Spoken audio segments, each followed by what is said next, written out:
오늘 말씀은 출애굽기 연구 중에 십계명을 우리가 지난주에 이어서 두 번째 계명 우리가 살펴볼 건데 아주 중요한 말씀이 담겨져 있는 것 같습니다.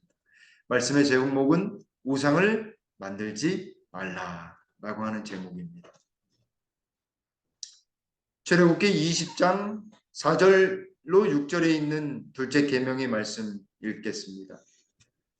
너를 위하여 새긴 우상을 만들지 말고 또 위로 하늘에 있는 것이나 아래로 땅에 있는 것이나 땅 아래 물속에 있는 것에 어떤 형상도 만들지 말며 그것들에게 절하지 말며 그것들을 섬기지 말라.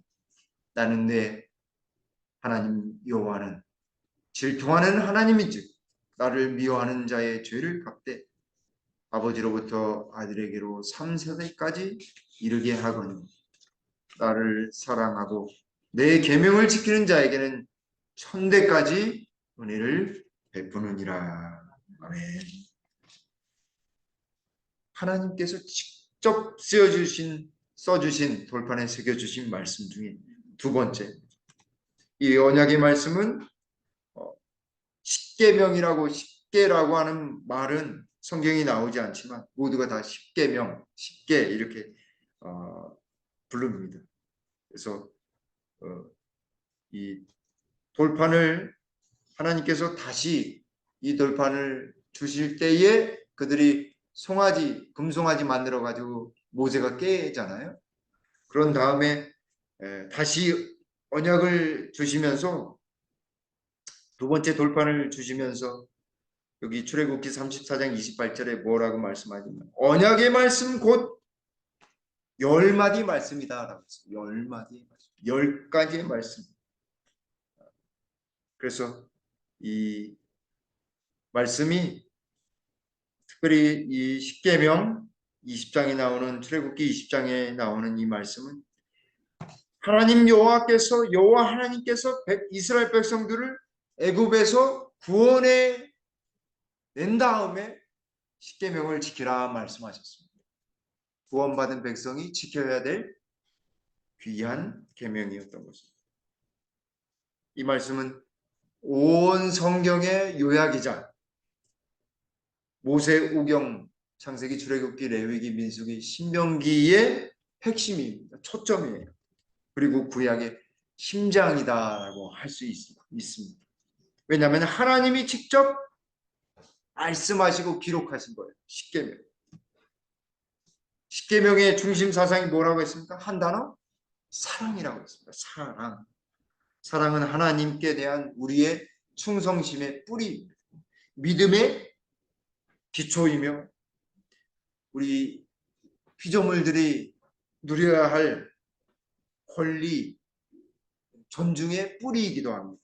왜냐하면 우리는 단순히 인간이 존엄하기에 세상의 법은 존엄하니까 인간을 존엄하게 이렇게 여겨야 된다라고 하지만 우리는 더 나가서 하늘의 존재로서 하나님의 형상으로 창조함을 받은 자로서의 존재감을 어디에서 확인할 수 있냐면 십계명을 통해서 확인할 수 있는 거죠. 그래서 하나님은 이 십계명을 지키라 말씀하셨고 순종함으로써 영생에 나가도록 구원받은 백성이 계속해서 그 구원을 경험하고 유지할 수 있는 방법으로서 울타리와 같은 역할을 하는 것이 바로 십계명이다 말씀을 드렸습니다. 그 둘째 계명은 우상을 만들지 말라라고 하는 것입니다. 근데 중요한 것 여기 4절을 제가 자세히 읽어보니까요. 우상을 만들지 말라고 하셨는데 그 우상은 누구를 위하여 우상을 만들었냐면 너를 위하여 나 자신을 위하여 우상을 만드는 것이었습니다. 사람들이 자신들을 위하여 만든 우상입니다. 그 세상의 모든 종교들은 다 우상에 지나지 않습니다. 세상이죠. 특별히 불교는요. 신이 존재하지 않습니다. 이상하죠. 뭐라고 표현하냐면 불교에서 가르치는 이 부처는 신이 아니라 그냥 깨달음의 경지에 오른 어떤 초월적인 존재일 뿐이지 신이 아닙니다. 네, 그래서 돌을 닦는다고 하고 그것이 무엇이라고 하냐면 불교의 최근본으로 가면 무신론이라고 합니다. 자기네들은 무신론. 왜냐하면 모두가 다 부처가 될 수 있는 가능성을 가지고 있고 모두가 다 그것을 깨달음으로 얻을 수 있다라고 생각하기 때문에 그렇습니다. 제 말이 아니라 불교의 이 기초되는 덕목의 핵심 사항이 불교는 무신론이다라고 하는 것입니다. 달라이 라마도 그렇게 이야기했습니다. 다시 말하면 세상의 모든 우상으로 만들어진 어떤 형상이 있는 종교들은 다 사람이 만들어낸 것이다 라고 합니다. 자기 자신들에 의해서 만든 것입니다. 뭐 그것이 마음이 됐든 아니면 세상적인 권세가 됐든 다 인간을 위해서 만들어진 것이라 할 수 있습니다.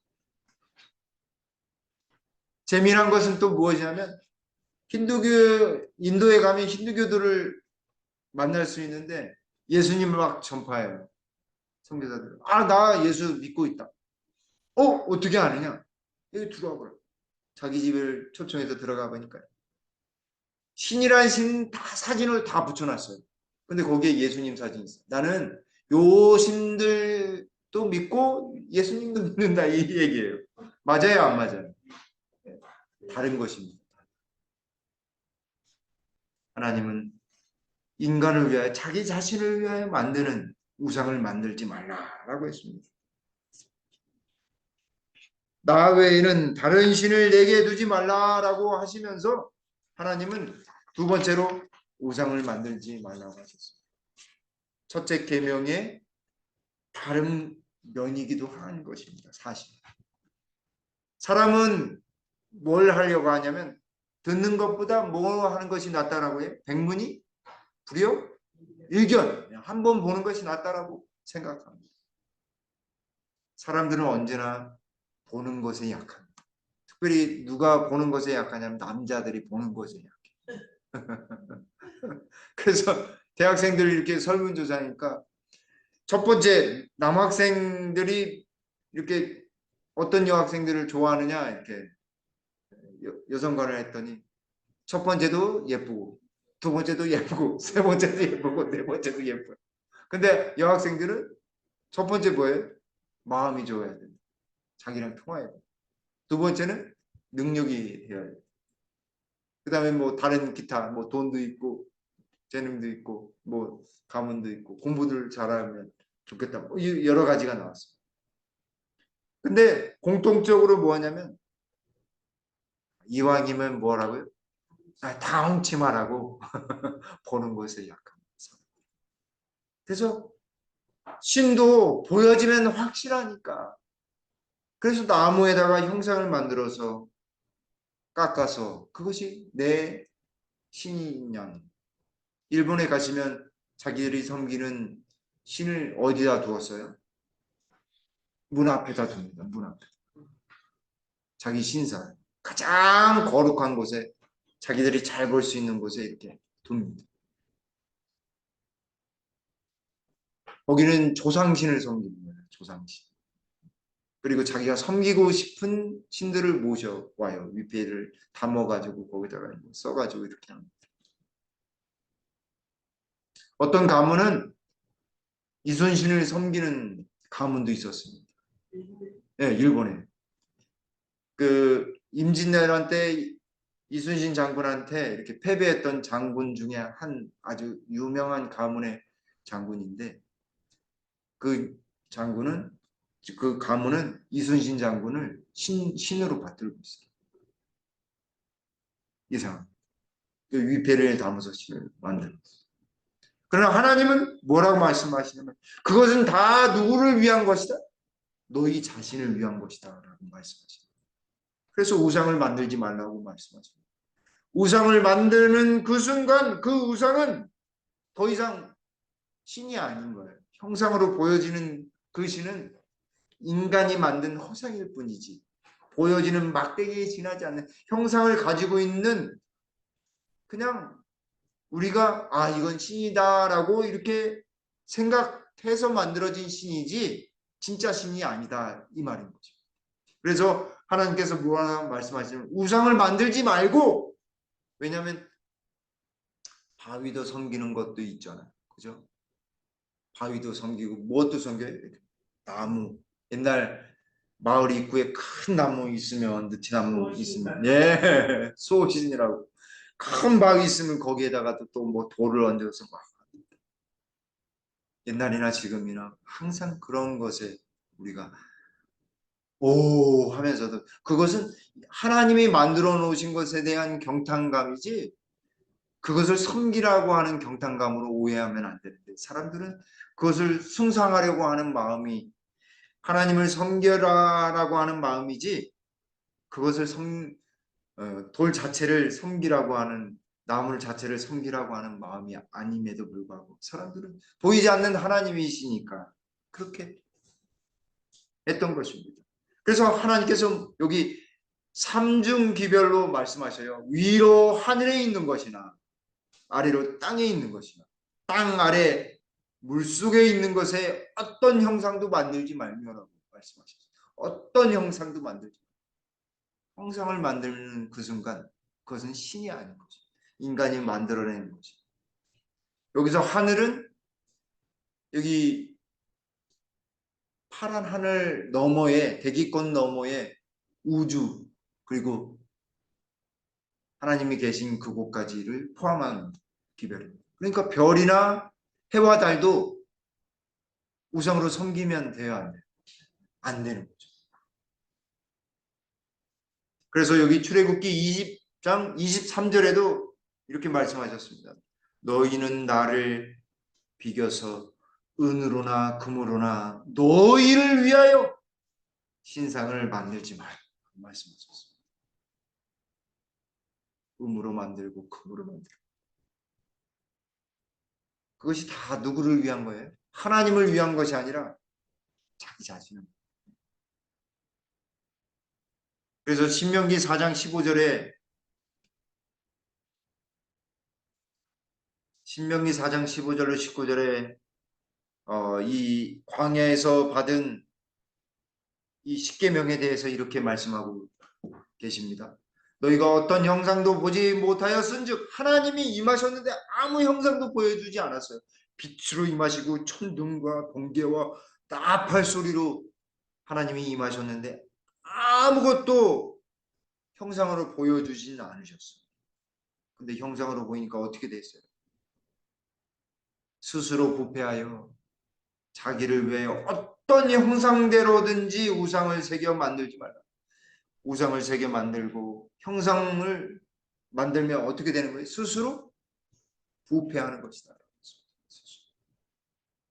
19절에 여기 뭐 이후로 뭐 남자의 형상, 여자의 형상이든지 짐승, 새, 기는 곤충, 어조까지도 다 만들지 말라고 이야기하셨습니다. 19절에 또 그리하여 내가 하늘을 향하여 눈을 들어 해와 달과 별들, 하늘 위의 모든 천체, 곧 너희의 하나님 여호와께서 천하 만민을 위하여 배정하신 것을 보고 미혹하여 그것에 경배하며 섬기지 말라. 하나님이 해, 달, 별 섬길 걸 아셨을까요? 모르셨을까요? 당연히 아셨죠. 그래서 해와 달과 별들, 그거 다 누가 만드신 거라고요?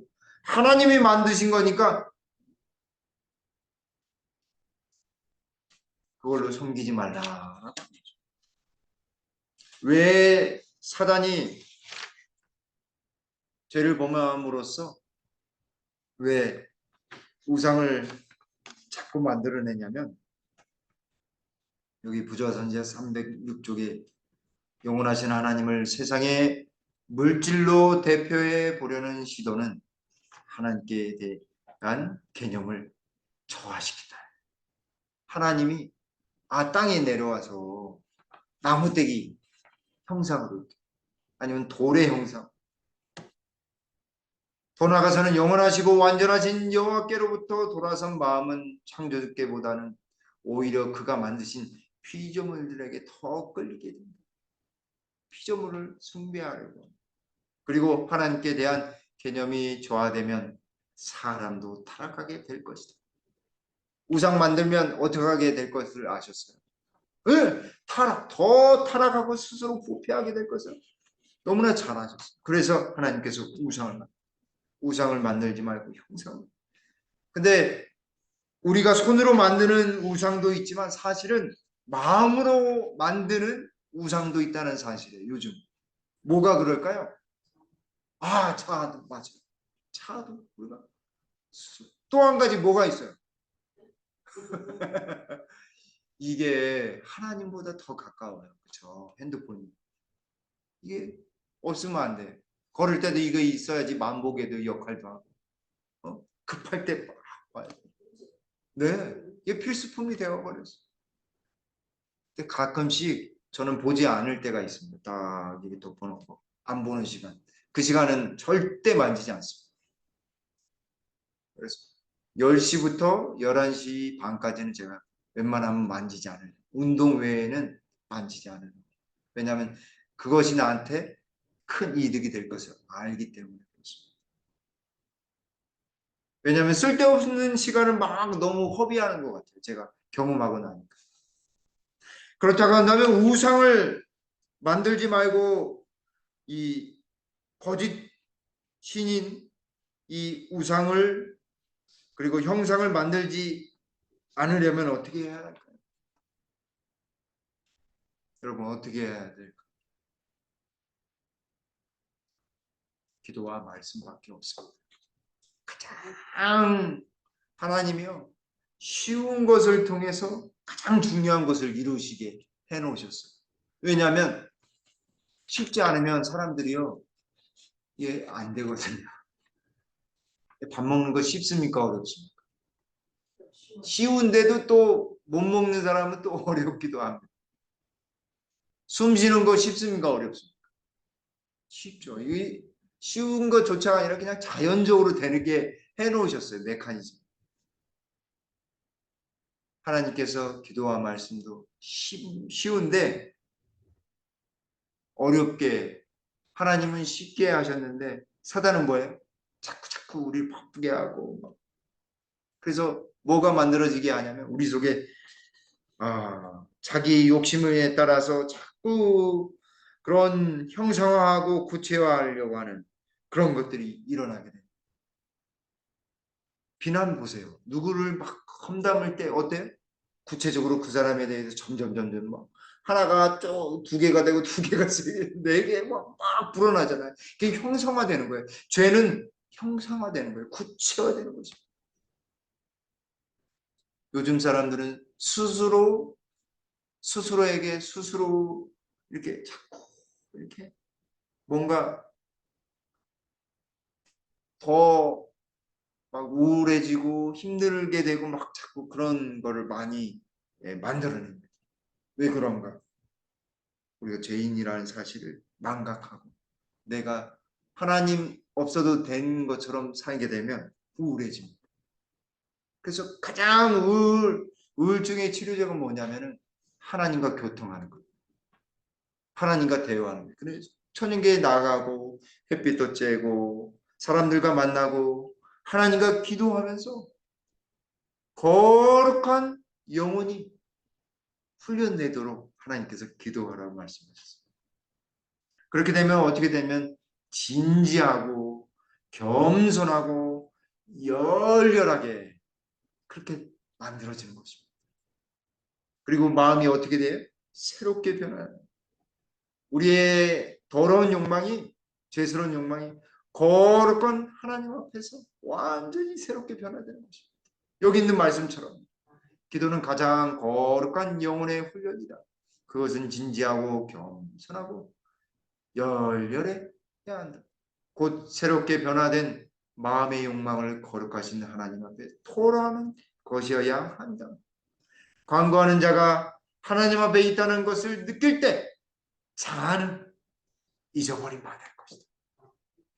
하나님이 지금 내가 기도할 때 하나님이 여기 딱 임재해야 한다라고 하는 그 기도의 깊은 경험을 통해서 우리가 자아를 잃어버려요. 형상화되는 것을 잃어버려요. 왜 그래서 기도해야 된다 제가 강조하는 이유가 바로 여기에 있습니다.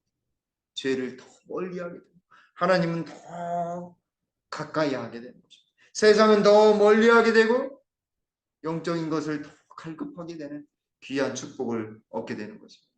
그래서 세상 것에 너무 이렇게 치우쳐 살지 않고 세상에 있지만 그것을 넘어가지고 그 정도쯤은 이렇게 되는 것입니다. 마치 이렇게 운동을 처음 배울 때는 잘 안 되지만 어느 단계 딱 임계점을 넘어가게 되면 잘 하시게 될 수 있잖아요. 뭔가 이게 걷는 것도요, 임계점이 있는 것 같더라고요. 자, 하면은 처음에는 잘 안 되지만 근육이 생기고 하면은 되는 것입니다. 하나님은 우리의 마음속에 죄가 형상화되고 구체화되고 시각화되지 않도록 그런 피조물이 생기어서 우상을 섬기지 않도록 하나님께서는 말씀하세요. 우상을 섬기지 말라고 계명을 주신 것입니다. 특별히 고대에는 이 이집트나 헬라에 우상을 섬겼던 이방신들을 섬겼던 사람들은 무엇이 문란했냐면 성적인 것에 문란했습니다. 신전에서 성적인 교합도 하고 얼마나 음행이 심했는지 가장 아름답고 귀하고 축복된 것을 사단은 다 털어보려고 하는 거죠. 그래서 이 우상을 만들지 말라라고 하는 계명은 간음하지 말라라고 하는 계명과 연결이 되어 있습니다. 그리고 여기 5절 말씀에 그것들에게 절하지 말며 그것들을 섬기지 말라라고 했습니다. 그것들은 다 가짜다라고 말씀하신 거죠. 왜 절하지 말아야 될까? 왜 경배하지 말아야 될까? 자신들을 위하여 하는 일이기 때문에 그렇습니다. 죄는 하나님의 말씀과 뜻이 아닌 인간의 욕망과 정욕에 따라서 마음속에서 구체화돼서 그것들을 섬겨야지, 그것들에게 절해야지, 이렇게 죄는 죄를 낳고 또 다시 죄를 낳게 돼요.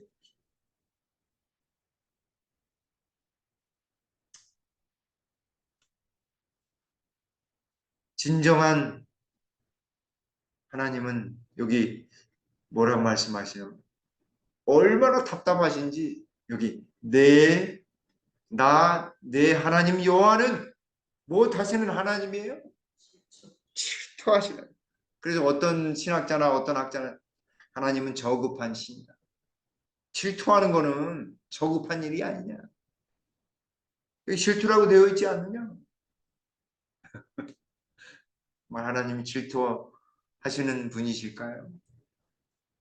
죄와 양립할 수 없는 그분의 속성을 질투라는 말씀으로 딱 표현한 것뿐이지 그분이 실제적으로 질투할 분이 아니시다라고 하는 사실을 우리는 알아야 합니다. 그래서 여기 질투하다라고 하는 단어는 본래의 의미는 열정을 가지다라고 하는 말이 포함되어 있습니다. 다시 말하면 나 여호와 너희 하나님 여호와는 열정을 가진 하나님인즉 나를 미워하는 자의 죄를 볼 아버지로부터 아들에게로 3, 4대까지 이르게 하거니와 라고 말씀하죠. 너무 심하지 않아요? 한 사람만 그렇게 했는데 몇 대까지요? 3, 4대까지. 너무 잔인하시다. 근데 고대에는 대개 몇 대까지 이렇게 살았냐면 3, 4대 이렇게 모여서 살았습니다. 족장시대. 그래서 고조할아버지, 중조할아버지도 있는 사람들이 있기 때문에 하나님 그 대에서만 그치도록 딱 영원히 가지 않도록 3, 4대만 고통당하도록 그대의 심판이 딱 미쳐지도록 하시는 거예요. 3, 4대까지 이렇게 쭉 나열돼서 벌을 주시다니 이게 아니라 그때의 생활 풍습으로 하나님 그 자리에서 끝나도록 하시는 것입니다. 시편 33편 5절에 하나님은 공의와 정의를 사랑하시며 세상에는 여호와의 인자하심이 충만하도다. 하나님의 속성과 이 질투하는 하나님으로 우리가 생각하는 그 질투심으로 하나님을 표현하는 것이 아니다라고 하는 사실을 하나님의 본성이 이런 분이시기 때문에 우리는 너무나 잘 알 수 있습니다. 하나님은 공의로우셔요. 정의롭고 공의롭고 공의는 거룩함과 이렇게 같은 개념이다 생각하십니다. 그래서 만민이 다 하나님 앞에 평등한 것입니다. 죄 앞에서 그리고 하나님 앞에서 모두가 다 평등하게 취급을 받는다 이겁니다. 그래서 공의는 심판과 관련이 있어요. 여기 정의라고 되어 있는데 더 정확하게는 의입니다. 의. 이 의는 뭐와 관련이 있냐면 하나님의 여기 사랑과 관련이 있습니다. 십자가의 사랑과 관련이 있습니다. 공의로움과 의로우심을 사랑하는 이시요. 그분이 사랑과 거룩이 딱 함께 하셔요. 그것이 어떻게 표현되냐면 이 지구에서 예수님이 십자가에 달려 돌아가심으로 공의와 사랑이 시대의 소망에 무엇과 무엇이 입맞췄다라고 되어 있냐면 공의와 의가 입맞췄다라고 있습니다. 거룩함과 다른 말로 사랑이 입맞춘 것입니다. 시편 71편 15절에도 내가 측량할 수 없는 주의 공의와 구원을 내 입으로 종일 전하리이다 라고 했습니다. 여기 구원은 정의, 의와 관련이 있죠. 왜 하나님은 질투하는 하나님이라고 말씀하셨을까? 신명기 6장 4절로 5절에 쉐마 이스라엘, 이스라엘아 들으라 라고 하는 말씀에도 나와 있습니다.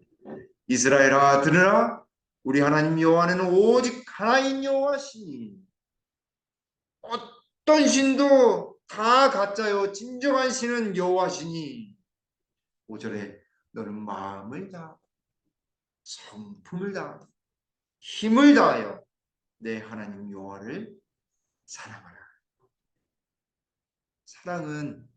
사랑은 어떤 대상을 옮길 수 없는 거잖아요.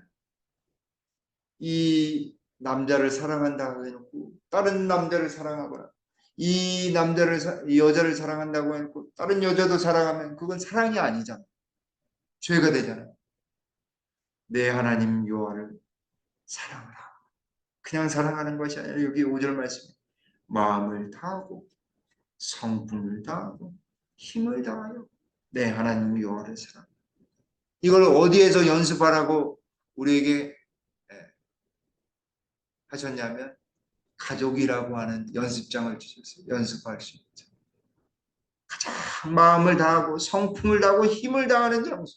자녀들에게 그리고 손주들에게 마음을 다하고 성품을 다하고 힘을 다하셔서 사랑하잖아요. 하나님도 마찬가지인 것입니다. 신앙도 마찬가지인 것입니다. 마음을 다하고 성품을 다하고 힘을 다하는 순간 사람이 변화되기 시작하는 거죠. 우상이 다 없어지고 하나님만을 섬기게 되는 것입니다. 그래서 여기 부조화선지자 306쪽에 여기 노란 글씨에 있는 부분을 한번 보겠습니다. 나쁜 버릇과 그릇된 식욕과 저열한 품성은 육체적 질병과 태화 현상을 지니고 아버지에게서 아들에게로 3, 4대까지 전승물로 내려간다. 무서운 말씀. 우상을 만들지 말고 그것들에게 섬기지 말라고 하신 그 말씀 속에는 우리의 삶 속에서 이러한 것들, 나쁜 버릇과 그릇된 식욕과 저열한 품성이 우리 속에 막 나타나서 육체적인 질병이라든지 태화라든지 그런 안 좋은 결과들이 나타나지 않도록 하나님이 우상을 숭배하지 말도록 해놓으신 것입니다. 그것이 외적인 보여지는 물리적인 우상뿐만 아니라 어디에도요? 마음속에도 마찬가지인 것입니다.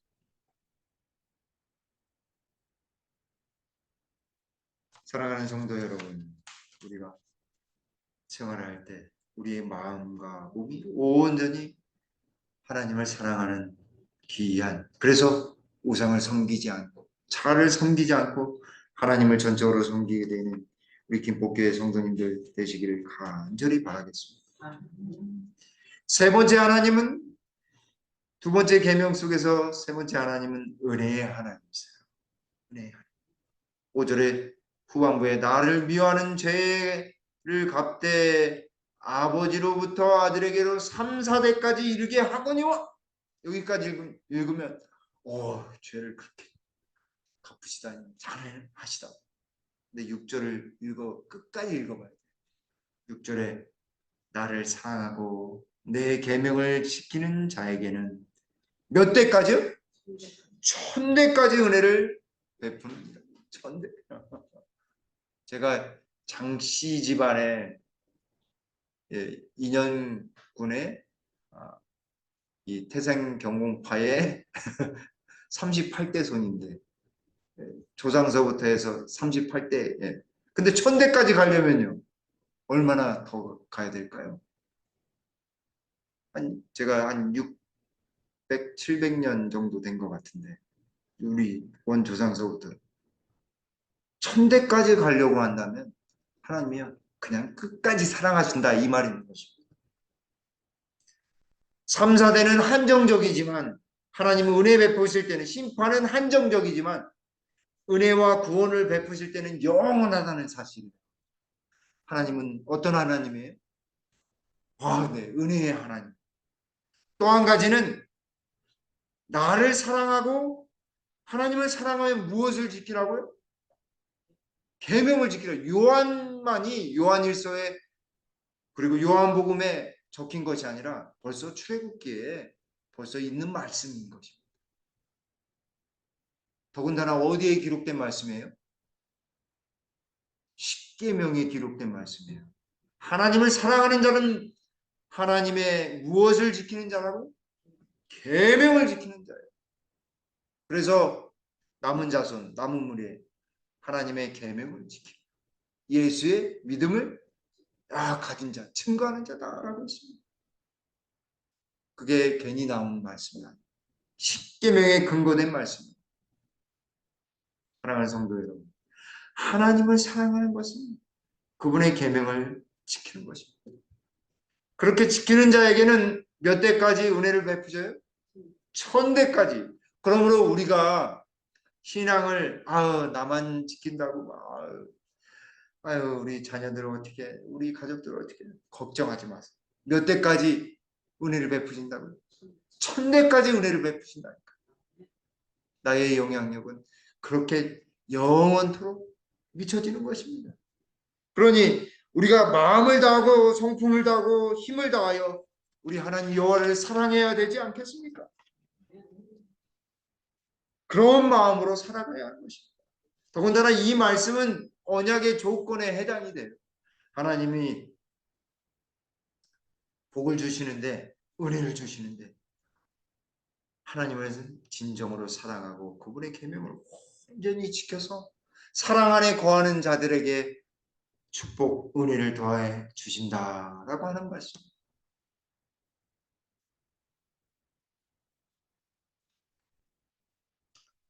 여기 가래 뽑은 기별 2권 245쪽에 있는 말씀입니다. 우리들은 그리스도와 함께 다시 살리심을 받았다. 그리스도는 우리들의 생명이 되신다.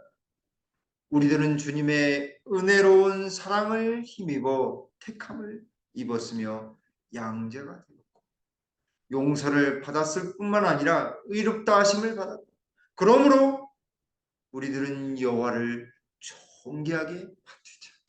다시 말하면 사랑하자 이 말입니다. 바뀝니다. 세상적인 그런 것이 아니라 하나님을 사랑하라라고 하는 것입니다. 우리가 예수님 안에 부활의 소망이 있습니다. 그렇죠? 새 생명을 우리에게 주셨습니다. 예수님이 우리에게 은혜로운 사랑을, 십자가의 사랑을 우리에게 부어주셔서 하나님의 자녀가 되게 하셨고 용서를 주셨습니다. 그래서 의롭게 되었습니다.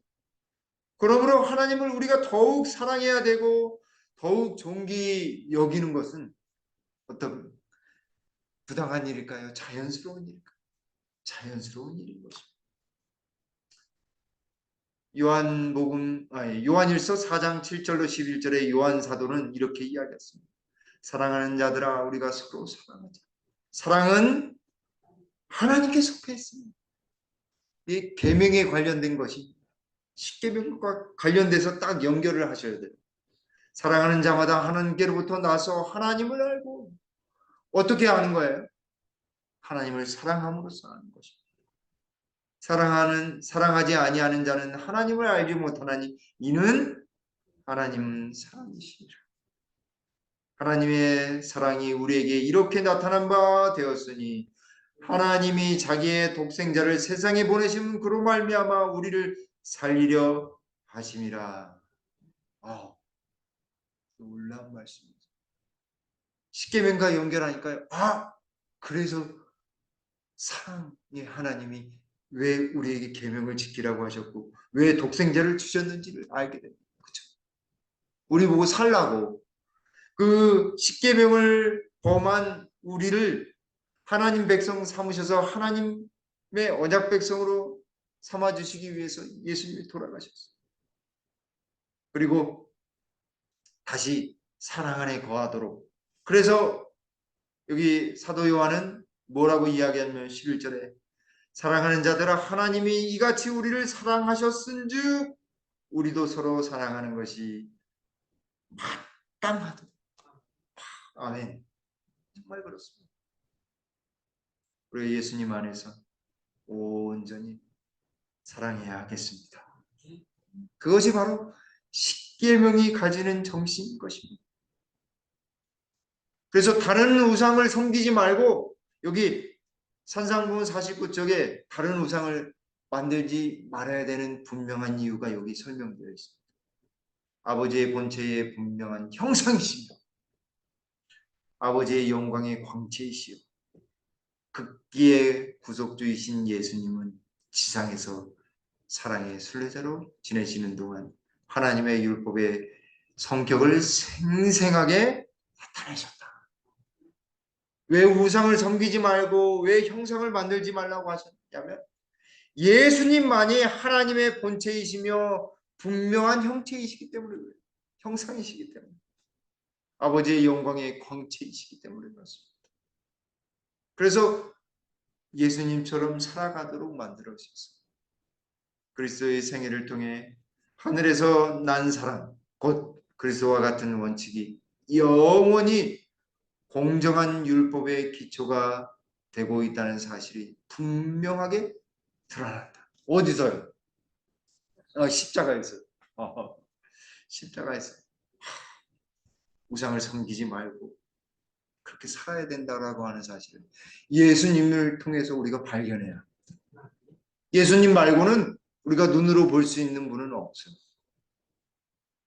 그래서 여기 산상보음 22쪽에도 하나님은 모든 자비의 근원이시다. 그분의 이름은 자비롭고 은혜롭고 그분은 우리의 가치에 의해 취급하지 않으신다. 우리가 당신의 사랑을 받을 가치가 있는지 묻지 않으시고 우리를 가치 있게 해주기 위해 당신의 풍성한 사랑을 부어주신다.